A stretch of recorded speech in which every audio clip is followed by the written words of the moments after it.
What is going on, chat, man? We are back, and today we are reacting to when Patrick Roy traded himself in the middle of the game, man. You know, this was highly anticipated and highly recommended, chat. Man, as y'all know, I just been learning about hockey, and, you know, I've been trying to learn about it on my channel. You know, if you guys want to go check that out, you guys can. We've reacted to at least 2 videos so far, and I'm not gonna lie, hockey is a different type of sport, man. So with that being said, let's get straight into the video. And if you guys are new to my channel and enjoy this type of content, you know, hit that subscribe button, man, and join the crew. But hey, let's get straight into it. Yes, sir. Here is Patrick Roy, and at the time, many considered him the best 2 Stanley Cups to Montreal. He was a Conn Smythe winner. He was the Canadiens. But what he does next would shock the entire... That'll be even more of a story tomorrow, possibly. What? It was December 2nd, 1995, inside the legendary Montreal Forum, one of the most iconic arenas in hockey history, playing out its final season before the Canadiens would move into the brand new Molson Center. On the ice were 2 powerhouse franchises. The Red Wings were a juggernaut, near the top of the league almost every single year. They were led by a young core featuring Sergei Fedorov, Nicholas Lidstrom, Steve Yzerman, and Slava Kolzov. And behind them were veterans like Paul Coffey and Igor Larionov. And in net, they had future Hall of Fame. It's like an all-star type of team. Like, how good was this team? A scale of 1 to 10. Did they win championships together, man? Mike Vernon. And across the ice from Vernon, in the other crease, was another future Hall of Famer, but this one was already a legend, Patrick Roy.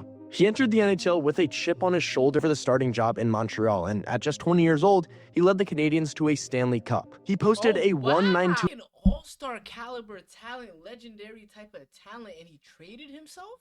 Is that what it is? In part to a still unbroken streak of 10 straight overtime wins. He earned his 2nd playoff MVP trophy that spring, stepping up once again when it mattered most. By the end of the 1994 season, Roy was more than just Montreal's franchise player. He was the centerpiece of the entire organization and had already put together a Hall of Fame resume by the age of 30. And this made what happened on that night. Brought in a new coach, Mario Tremblay, who unfortunately had a pretty rough history with Roy.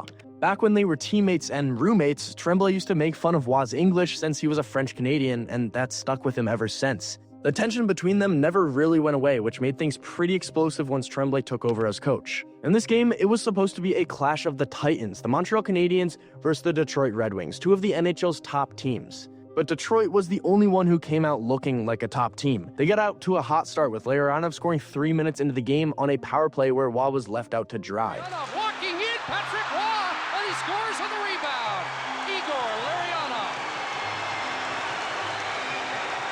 And while being left out to dry was starting to become a common theme this game. By the end of the first period, Detroit had already run up the score to 5-1, outshooting the Habs 17-7. And it wasn't like Roy was letting up soft goals. Montreal had spent a chunk of the game shorthanded, and the penalty kill was falling apart. Detroit took full advantage, picking corners, moving the puck like it was a power play clinic. Roy was getting no help, and he was stuck trying to survive a shooting gallery from the NHL's best team. And normally, this is where a coach would try to fire up the team during intermission, maybe make a goalie change, switch up lines, do something to turn things around. But instead, Tremblay left things as is. He left Roy in the net to start the second period, leaving him to face the music and whatever Detroit threw at him next. And the Red Wings, they did not let up. They kept the pressure on in the early second, scoring 2 more goals just 5 minutes in. These guys were like they're different, bro. Scores! And what a throw for the rookie to score here at the Montreal Forum. The Montreal crowd was relentless. When Roy stopped a shot from center ice, they let out probably the loudest cheer of the night, but it wasn't a good one. Here's Fedorov whipping it in. And the fans getting on Patrick Roy, who responds. Roy gave them a now pretty iconic sarcastic salute, clearly done with this entire game. But unfortunately for Patrick, Detroit was not done with the game. They put 2 more past him near the middle of the second period to make it 9-1, and this was finally the dagger. Larionov Fedorov scores 9-1, and the floodgates are open at the Forum. Finally, Roy was pulled. Backup goalie Pat Jablonski came in, and Roy skated off, clearly done with the night. He leaned his stick against the wall, handed off his masking gloves, and walked right past Mario Tremblay without even a glance from him. Now, usually when Is how he was feeling? When a goalie gets pulled like that, the coach gives him something, a tap on the pads, a quick word, anything. But instead, he got nothing. And in that moment, it clicked for Roy. There was no coming back from this. This wasn't just about one bad game. This was a total breakdown. So he turned around, walked right 11-1 win, one of the worst losses in Canadiens history, but Montreal had bigger problems than the scoreboard. Because the most frustrated guy in that building wasn't the fans, it wasn't the coach, it was their franchise player, and by that point, he had already made up his mind. It took just 11-1 in hockey is really bad. Like, that's actually very bad, bro. 4 days and the Canadiens pulled the trigger. Waugh and team captain Mike Keane were traded to the Colorado Avalanche in exchange for Jocelyn Thibault, Martin Rosinski, and Andrei Kovalenko. Even at the time, their return felt Wait, lopsided. that was the team that they lost to? They traded to?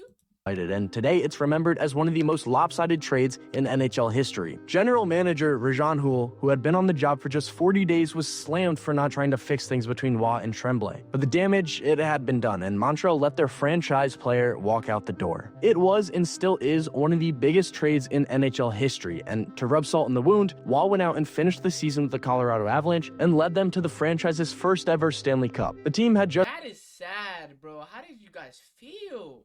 He left and he won a championship with the team y'all traded him to. All you gotta do is just talk to that guy, bro. Relocated from Quebec, and Waugh instantly gave the team legitimacy. And the playoffs that year brought one of the most iconic moments of his entire career. In the Western Conference semifinals against the Chicago Blackhawks, Game 4 went into overtime. Jeremy Roenick broke in alone on a clear scoring chance and got pulled down from behind by Sandis Ozolinsh, and somehow the refs didn't call a penalty shot. Waugh made the save, and Sakic ended it in triple overtime. Afterward, Roenick ripped into the no call and took a shot at Waugh in the media. Waugh then responded with a quote that instantly became a classic. I can't really hear what Jeremy says because I got my 2 Stanley Cup rings plugged in my ear. Waugh got the last laugh as they beat Chicago in 6 and eventually won the cup. Also, that same postseason, Waugh helped eliminate the Red Wings, the same team that lit him up in his final game with Montreal. And it was the start of a rivalry that would define the next era of hockey. Between 1996 and 2002, Colorado and Detroit met in the playoffs 5 times. It was intense, emotional, and often pretty violent. And Waugh was right in the middle of it all, fighting goalies, stealing games, and carrying the Avalanche through the toughest moments. In 2001, he added 1 more Stanley Cup and 1 more Conn Smythe, beating the Devils in 7 games. He then played 2 more seasons after that and retired in 2003. By then, his legacy was already cemented. 4 Stanley Cups, 3 Conn Smythe trophies, countless iconic moments. And what happened on this dynasty, the collapse of a hockey institution that hadn't quite realized how much it leaned on one player. One moment he was gone, and just like that, so was the Canadiens' identity. Wow. Chat, how do y'all feel about that? And like, when this actually happened, how did it feel? Like, did it feel like a Luka Doncic trade to the Los Angeles Lakers? Like, Luka Doncic was so crazy on the, the Dallas Mavericks, and they traded him randomly. But it wasn't like that, though. He won it out right away after that game. But I feel like that was a coach and player type of fix. I don't think it could have went to that extent.